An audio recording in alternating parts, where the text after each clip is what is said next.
Әнкарада 14 сәгать исәнмесез, мөхтәрәм тыңлаучылар. Бүген 2025 елның 31 декабрь шәршәмбе көне. Сез турыдан-туры эфирда Төркия Аваз радиосының татар телендәге тапшыруларын тыңлыйсыз.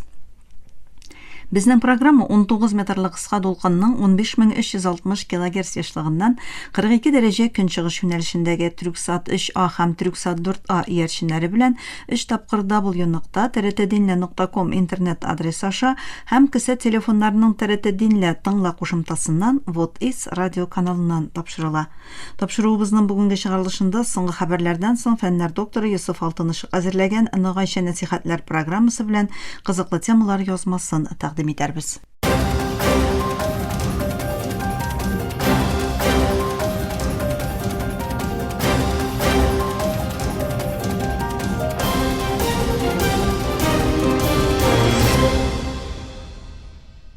Соңгы хәбәрләр белән башлыйбыз. Израиль тагын утны туктату килешүен бозды. Медицина чыганакларына караганда Израиль Газзада соңгы утны туктату килешүен бозу очрагында бер кешене үтерде, икесен яралады. Башка бер вакыйгада Израиль кешеләре Газзаның төньягындагы Җибәлия касабасында урнашкан Халава лагерында тыныч халыкка ут ачу нәтиҗәсендә бер хатын-кыз һәм бер бала яраланды. Газза сәламәтлек саклау министрлыгы утны туктату үз көченә кергәннән бирле Израильнең ут ачу аркасында ким дигәндә 414 фәләстинле хәлак булуын һәм 1100-дән артык кешенең яралануын белдерде. Англия, Канада, Франция һәм башка берничә ил Газзадагы гуманитар хәлнең яңадан начарлануын әйтеп, уртак белдерү ясадылар. Бу җитди борчылу тудыра, диделәр алар. Белдерүдә Израильнең иҗтимагый оешмаларга Израиль эчендә тотрыклы рәвештә эшләргә рөхсәт итү һәм БМОга Фәләстин төбәгендә эшен дәвам итәргә мөмкинлек бирү сорала. Шулай ук Израильнең медицина һәм сыену урны җиһазлары кебек кайбер товарларны импортлауга куйган акылга сыймаслык чикләүләрне бетерергә һәм Газзага гуманитар ярдәм кертүне арттыру өчен шик аша үтү юлларын ачарга тиешлеге әйтелә.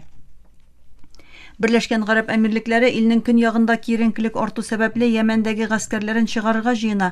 Саклану министрлыгы булай дип белдерде. Соңгы вакыйгаларны һәм террорчылыкка каршы көрәш миссияләренең куркынычсызлыгы һәм тәэсирле булуы өчен мөмкин булган нәтиҗәләрне исәпкә алып, министрлык бәйләнешле партнерлар белән координациялап һәм үз хезмәткәрләренең куркынычсызлыгын тәэмин итеп, Йәмәндә калган террорчылыкка каршы көрәш төркемнәренең вазифасын үз теләге белән туктатты. Йәмән илбашы идарәсенең җитәкчелек шурасы башлыгы Рәшәт Әл-Алими сишәмбе иртәсендә Берләшкән Гарәп Әмирлекләре белән уртак саклану килешүен гамәлдән чыгарды һәм Берләшкән Гарәп Әмирлекләренә кешеләренә Йәмәннән чыгу өчен 24 сәгатьлек вакыт бирде. Русияның региональ вәкаләтлеләре Украинаның дрон һөҗүме Кара диңгез порт шәһәре Туапсе торак пунктындагы порт инфраструктурасына һәм газ үткәргече линиясына зыян китерүен, ләкин яраланучылар булмавын белдерде. Русияның Краснодар өлкәсе оператив штабы төн уртасындагы һөҗүмнән соң зыянны төзәтү өчен ашыгыч ярдәм төркемнәре җибәрелүен җиткерде.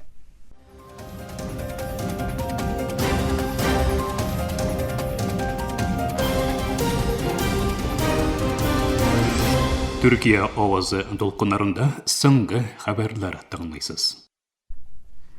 Соклану сәнәгате башлыгы Халек Гүрген Испаниянең бәясе 2 миллиард 600 миллион евро булган Төркиянең беренче җирле өйрәтү очкычы Хурҗиттан 30 дана сатып алу карарының Әнкара өчен яңа экспорт мөмкинлекләре тудыруын белдерде. Гүрген Әнкарадагы Төркия авиация һәм галәм сәнәгате объектларында үткәрелгән матбугат очрашуында әлеге килешүнең Төркиянең соңгы 20 елдагы саклану сәнәгате һәм югары технологиялар тармакларындагы алгарышын чагылдыруын әйтте. Ул илбашы Рәҗәп Тайип Эрдоган җитәкчелегендә Төркиянең югары технологиялар җитештерүче, саклану сәнәгатендә үз ихтыяҗларын канәгатьләндерүче, эшләп чыгарган технологияларын дус һәм берлектәш илләр белән уртаклашучы, көн саен глобаль базардагы урынын ныгытучы илгә әйләнүен ассызыклады.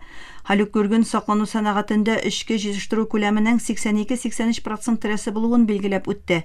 Ул Төркиянең хәзерге вакытта үз ихтыяҗлары өчен Хурҗит очкычлар җитештерүне дәвам итүен, Авропа Берлеге һәм НАТО әгъзасы Испаниянең техник бәяләүләрдән ике илнең һава көчләре белән фикер алышулардан соң очкычка кызыксыну күрсәтүен белдерде. Без мондый югары технологиялы эшләнмәне Испанияга экспортлауга бик шатбыз, диде Төркия саклану сәнәгате башлыгы Халек Гүрген. Дүшәмбе көнне Испания Төркия авиация һәм галәм сәнәгате белән килешү төзеп, 2 миллиард 600 миллион евролык 30 Хурҗит очкычын сатып алуны рәсмиләштерде. Daniyanın Dövlət Poçta uyuşması PostNord sişənbə kөнне соңгы хатын тапшырып, илдәге 401 еллык дәүләт почта тарату традициясына нокта куйды. Дания телерадио компаниясе хәбәр итүенчә, PostNord хәзерге вакытта фақат посылкалар таратуга гына игътибар итәчәк. Şirket монда цифрлы технологияларга күчү һәм элемтә гадәтләре үзгәрү аркасында хат хәбәр күләменең кинәт кимүен сәбәп итеп күрсәтә. PostNord җитәкчесе Ким Педерсон бүген PostNord тарихында борылыш ноктасы.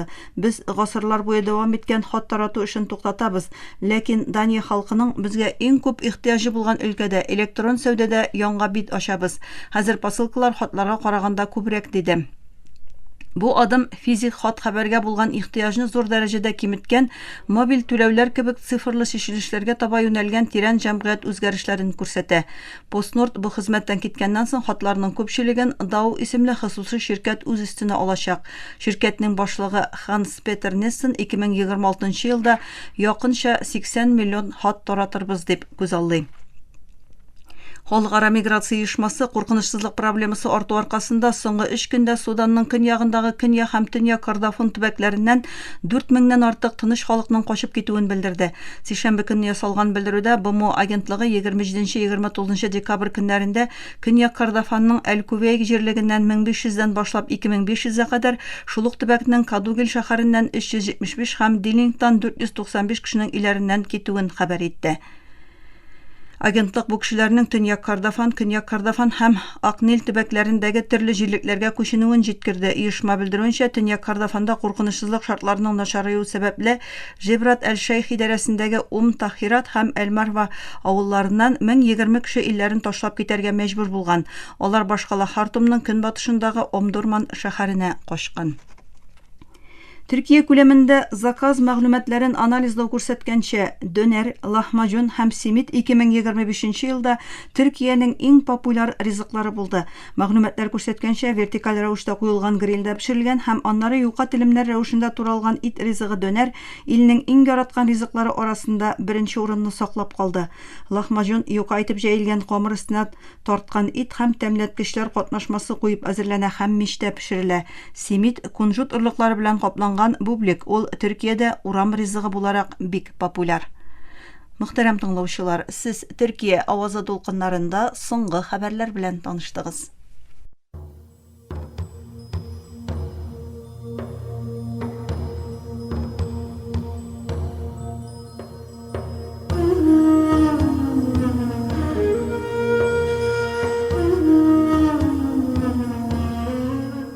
Ногайча нәсихәтләр.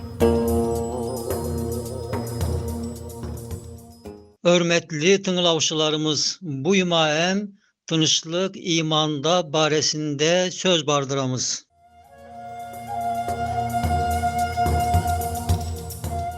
İman mınan bizge kelgen tınışlık baresinde bir alimdin aytkanına bu imaem kalganımız orundan davam kılamız.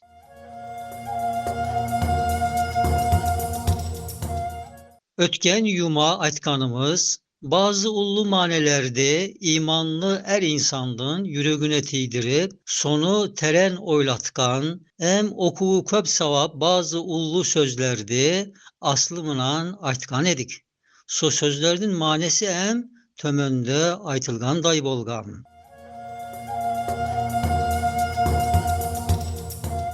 Allah'tan başkaşa eş kuday bolmagan. Özü bir bolganı kasında, ortağı en bolmagan. Mülk bäri onunku, şükürlere maktavlar, savlay özüne bargan. Ol tiriltir em ötürür, ölümsüz tiri bolgan. Bäri kayır iyilik, özü kolunda bolgan. Em küşü erzatlarga, er daim yetip durgan.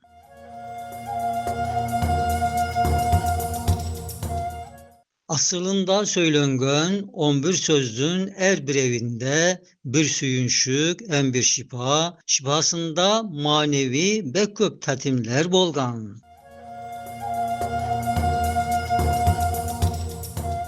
Ene sosu sözlördün birincisi Allah'tan başka kuday bolmagan. Manelerine kelgen la ilahe illallah degen ullu söz bolgan. Mine sosu biyik sözdün özündeki manelermen bir insan Allah'a işten gelip inansa, ene sosu imanman, beri etken islerini en basına kelgenlerdi, tağı sosu dünyadı, zerrelerden yıldızlarga, er bir zattı Allah'tın bir basına yalgızca yaratkanını bilse, em er daim yürekten Allah'a senip dursa, mine solay bir imandın belgilevi sosu sözde, beköp süyünşük bolgan.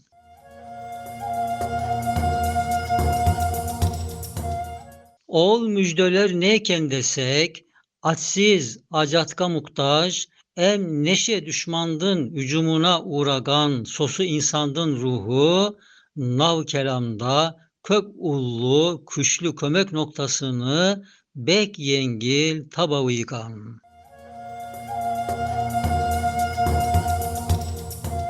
Tağı sosu söz bünen er inangan adendin acatların beriyek bir rahmet kaznasının esikleri aşılgan.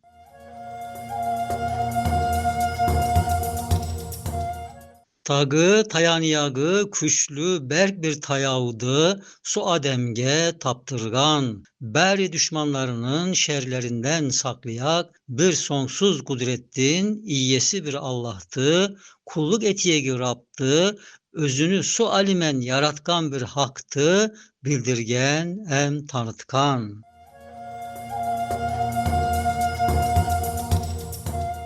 Ene sosu tanıvman, ol ademdin kalbini neşe bir yalgızlıktan hem de ruhunu onun mungaytkan kıyınlıktan kutarıp ebedi rahattı hem daimi süyünüydü ol ademge kazandırgan.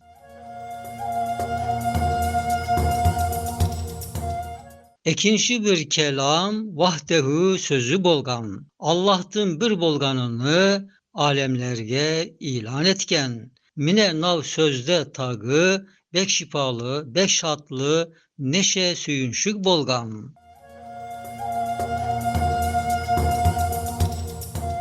Kaytip boladı desek, nav alemde köbünçe, bari yaratılgan mahluk van, bavu bolgan er insandın, sosu bavlar sebebimen, perişan bola berip, hem de karma karışık islerdin sebebimen, buğlayak derecede mungaygan ruhu kalbi, vahdehu sözümünen, özünü yaslayağı, em beri kaygıdan kutarayak yaratuşusun, so imanman tabavıygan, beri karışıklıklardan, em perişan allerden özünü kutaralgan.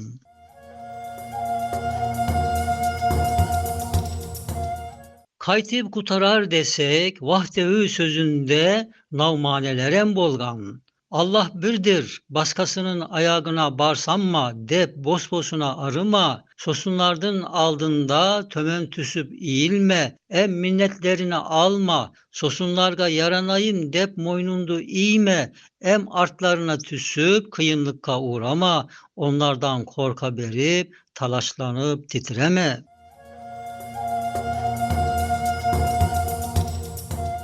Nege dese alemdin padşası bir bolgan. Er bir zattın aşkışı onun kasında bolgan. Hem er bir zattın yibi onun kolunda bolgan. Kaysı zat ne bolsa onun emrime netilgen. Onu tapsan tilegenin er bir zattı tabarsın. Sansız minnet korkulardın berisinden kutulursun. Dep insanga teselli em tınışlık bergen. Kalgan başka manelerdi, keliyeküme ait oldu. Nasip etsin bizlerge Kudayımız Hak Rahman.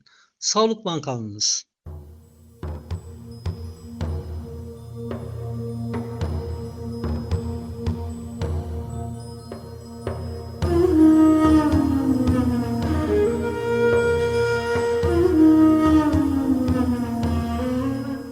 Nogayça nasihatler.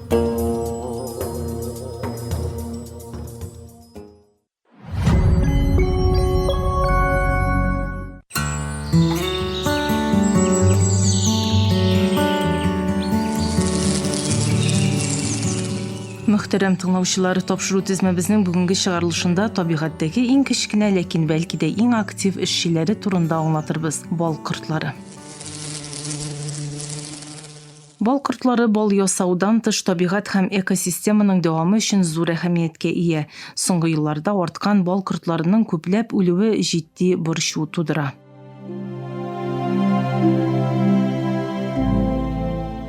Бал кортларының әһәмияте бал җитештерү белән генә чикләнми, авыл хуҗалыгы җитештерүенең өзлексезлеге һәм экосистема балансын саклау да зур үлчәмдә аларга бәйле.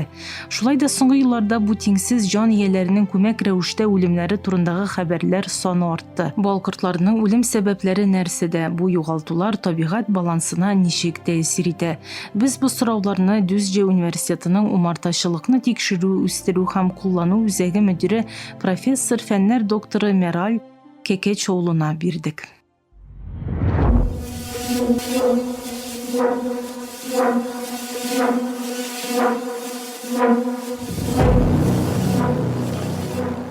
Бал кортларының үлеме күп факторга бәйле. Дөньяның күп кенә илендә, бигрәк тә соңгы елларда бал кортларының үлеме һәм умарта продуктларының кимүе күзәтелә.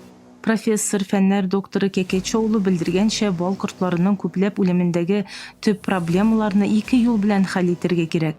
Аларның берсе макро тирә-як мөхит факторлары.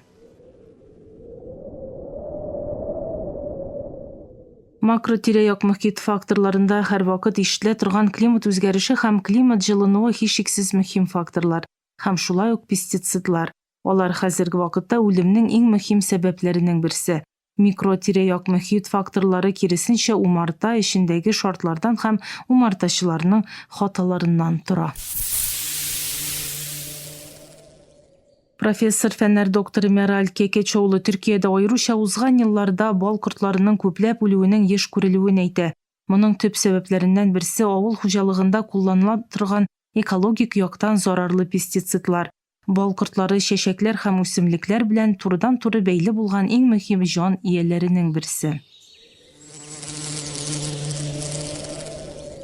Умарта кортлары пестицидлардан турыдан-туры зыян күрә, бигрәк тә сиркәләнү һәм ашлама вакытларында. Бу аларның үсемлек нигезендәге азык чыганакларына турыдан-туры йогынты ясый.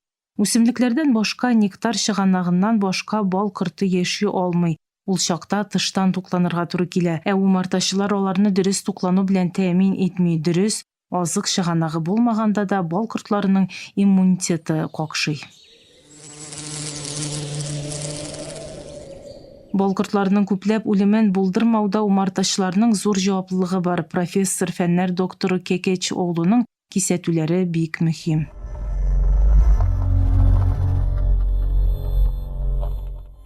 Умарта кортлары тукымы аларның тотырлыгы өчен бик мөһим, чөнки кайбер урыннарда җирле бал кортлары тукымнарының төбәккә җайлашуы аларның әйләнә-тирә мөхит шартларына чыдамлыгы, тотырлык өчен бик мөһим. Кызганыч, безнең умартачылар моны исәпкә алмый.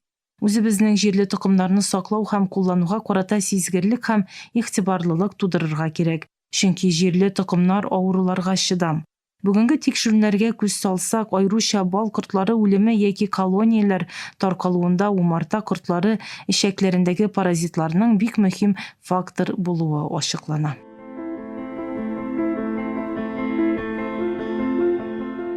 Профессор Кекечоулу умартачыларның бу үлемнәрне булдырмас өчен фәнни мәгълүматларга нигезләнеп эш итәргә тиешлеген ассызыклый.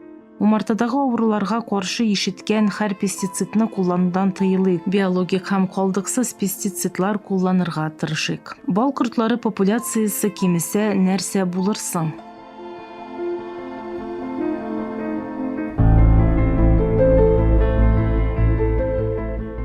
Киләчәктә бал кортлары популяциясының кимүе нинди нәтиҗәләргә китерергә мөмкин? Профессор фәннәр докторының җавабы гаҗәеп. Умарта кортлары үсемлекләренең тотрыклы үсешен тәэмин итүдә якынча 85% мөһим роль уйный.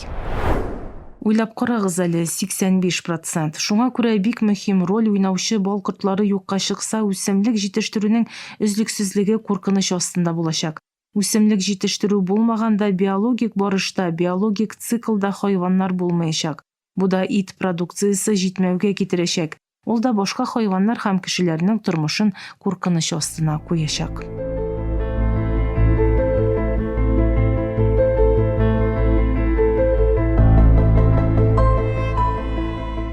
Үткәрелгән соңгы тикшерүләр бал кортларының миндаль кебек үсемлекләрнең уңышын якынча 65%-ка арттыруын күрсәтә. Шуңа күрә бал кортлары булмаса, уңыш җитештерүдә зур югалтулар котылгысыз булыр иде.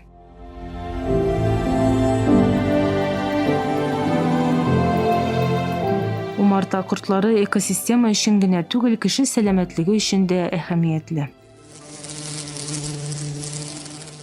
Алар җитештергән бал саулыкка файдалы, бал белән беррәттән башка мөгъҗизави продуктлар ярдәмендә иммунитетны ныгытып була. Профессор фәннәр докторы Кәкечоулы түбәндәгечә җиткерә. Умарта кортлары колониясе җитештергән продуктлар белән асылда кечкенә дару киштәсе кебек. Без аның балын, чәчәк сиркәсен һәм сөтен генә беләбез. Ләкин аларның агуы, прополисы, апиларнилы, икмәге дә файдалы. Умарта кортлары продуктлары иммун системасын көчәйтүдә беренче номерлы табигый продуктлар булып тора. Хөрмәтле тыңлаучылар, бал кортлары бал ясаучы кечкенә бөҗәкләр генә түгел, алар тормышны дәвам итү өчен чылбырның алыштыргысыз дәвамы. Аларны саклау чынлыкта үзебезне һәм киләчәгебезне саклау дигән сүз. Бүгенге тапшыруыбыз азагына якынлашты. Киләсе атнада күрешкәнгә кадәр исән, имин булыгыз.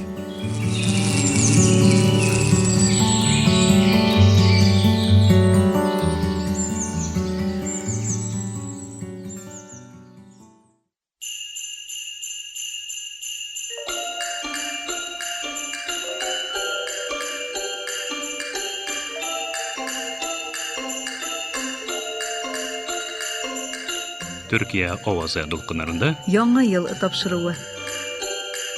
Мөхтәрәм тыңлаучылар, Төркия авазы радиосы исеменнән яңа ел теләкләрен җиткерәбез.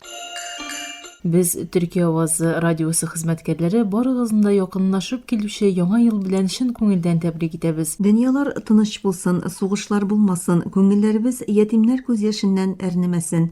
Туган телебез, газиз татар телебез югалмасын, онытылмасын. Бөтен дөньяга сибелеп яшәүче татарлар үз телләрен саклап калу өчен тырышсын. Бу безнең изге бурычыбыз.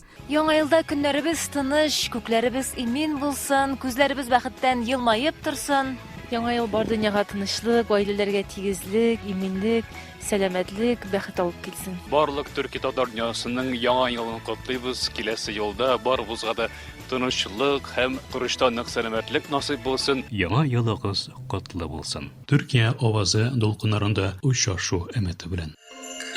Төркия авазы дулкыннарында Яңа ел тапшыруы.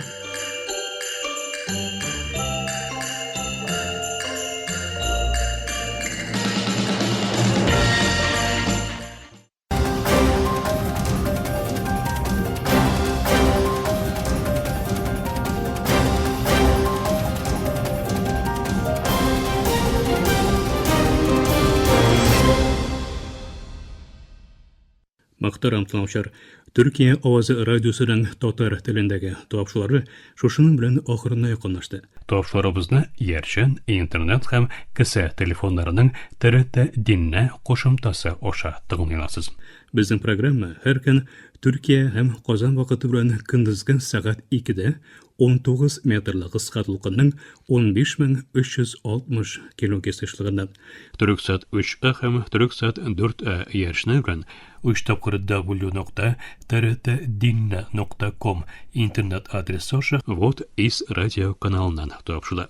Ярты сәгатьлек тапшыруларыбызның кабатлавын Төркия һәм Казан вакыты белән сәгать кичке 8:40 42 дәрәҗә көнчыгыш юнәлешендәге Төрксат 3А һәм Төрксат 4А ярышлары белән 3 тапкыр w.trtdinne.com интернет адресы аша һәм кесе телефоннарының ТРТ динне кушымтасы аша вот вес радио каналыннан тыңлыйларсыз. Тапшыруларыбыз турында уй-фикерләрегез һәм киңәш тәкъдимнәрегезне көтеп калабыз. Мөхтәрәм тыңлаучылар, безнең адрес латин хәрефләре белән ПК 33, Янәшәгир, Анкара, Төркия. Почта индексы 06443. Электроник почта адресыбыз tatar@trт.net.tr. Әлегә без сезнең белән саулашабыз. Эфирдә киләсе очрашуга кадәр.